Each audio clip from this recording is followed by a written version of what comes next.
Okay guys, welcome back, and here it is. Here's my spoiler-filled review of Avengers Age of Ultron. Yeah, it's been a couple days since I've seen the movie, and I figured, well, now's a good time to get it out the way. So before we get started, if you haven't already seen the movie yet, please cut this video off right now. If you have seen it already, or you just don't care, well, feel free to pursue on. This is your last chance. So without further ado, here we go. So the movie starts off with the Avengers taking on a Hydra facility in some place called Sokovia, which is somewhere in Eastern Europe, and they go through this really nice action sequence where they're introduced to the twins a couple minutes in, who routinely beat some of them up. And at one point, Iron Man goes into the facility, he looks at some of the equipment, he finds a secret room, and he finds Loki's scepter, which is still hanging around. And then Scarlet Witch sneaks up on him and plants an image in his head, and the first thing he sees is all the Avengers dead or dying in an alien invasion. Now right there, the first thing I thought was that, okay, this is pretty dark. That's a pretty dark turn for the start of a movie.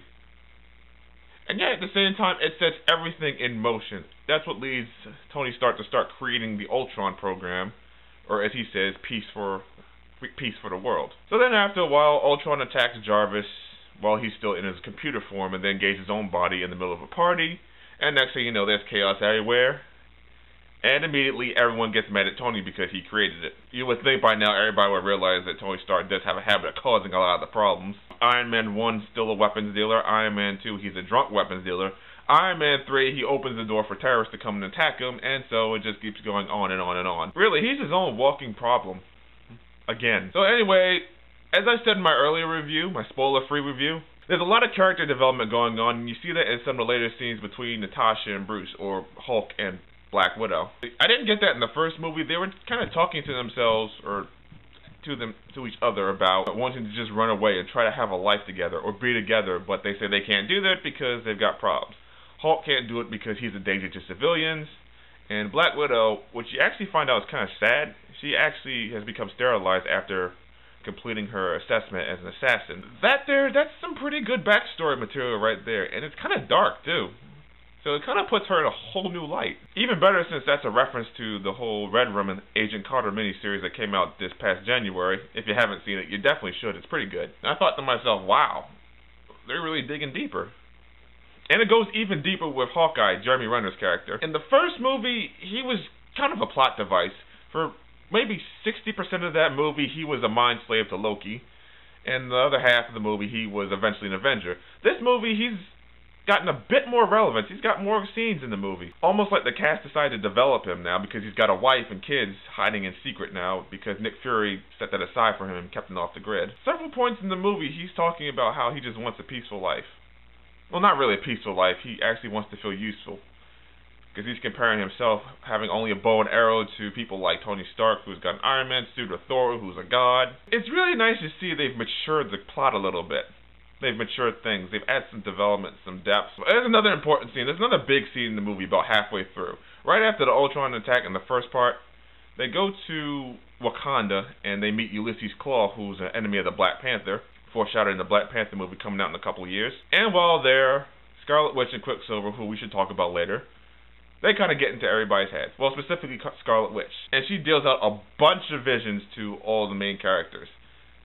You have Captain America, who's pretty much envisioning being free after the war.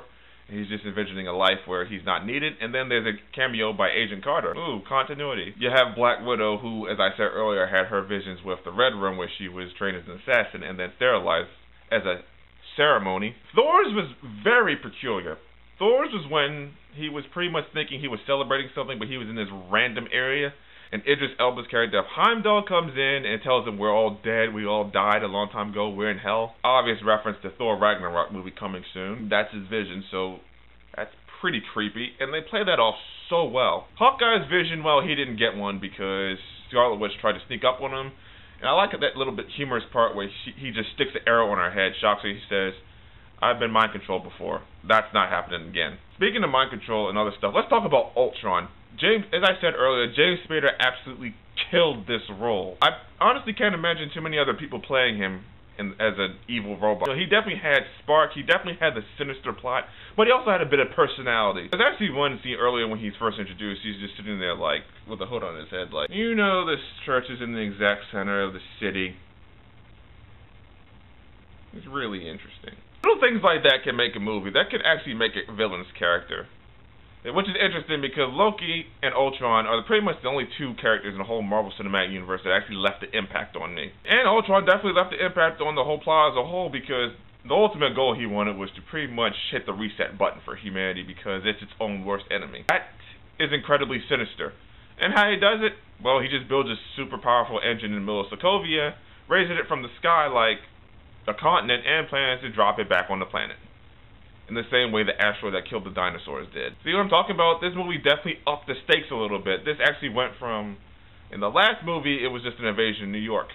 This time, it's going to be the whole world that gets killed off. Billions of people are supposed to die. And quite a few people do inevitably die in the final battle part of the movie. You kind of feel like he's actually trying to do good. He has a good heart, if a robot has a heart, but really, it comes off as just mass genocide. There's a whole bunch of emotional moments in this movie, and one of them I forgot to talk about, the biggest one, and I'm pretty sure everybody knows what's coming. I mean, it's right at the end of the movie, or near the end of the movie. Quicksilver dies. No, I'm serious. Quicksilver actually dies. There's a scene where Hawkeye is trying to save this little kid, trying to get on an escape ship, and Ultron comes back firing a huge barrage of firepower at him. And Hawkeye and this kid are about to get killed, and then Quicksilver runs in at the last second, saves him. And then you think he's alright, and then you see him just standing there with bullet holes drilled in him, like, you didn't see that coming, and then he just drops dead. That moment actually hit me. It was like, oh my god, they killed him. They really killed him. He's dead. And Elizabeth Olsen's reaction as Scarlet Witch completely sold it for me, so now everything's more serious and up than ante now. I actually thought Coulson's death in the first Avengers was pretty heart-wrenching, but this was something else entirely. And the worst part is he may actually stay dead. Speaking of dead, Ultron is pretty much wiped out. By the end of the movie, the last drone is destroyed. Oh yeah, there's one last thing. Vision. We have not talked about Vision. So Vision was Ultron's product to create another body, but the Avengers hijacked it, took it home, reprogrammed it, threw some extra firepower in it, and it came out as Vision. He says he's not Jarvis, but he's not Ultron either. And one of the funniest moments of the entire movie, they don't know if they can trust him or not, so he just says, I'm not Ultron.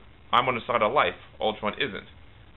I don't want to kill Ultron, but he must be destroyed. And I can't make you trust me, but we have to get going to work. And in a split second, what you see is Vision giving Thor his hammer, just holding it to him like it's just an everyday object.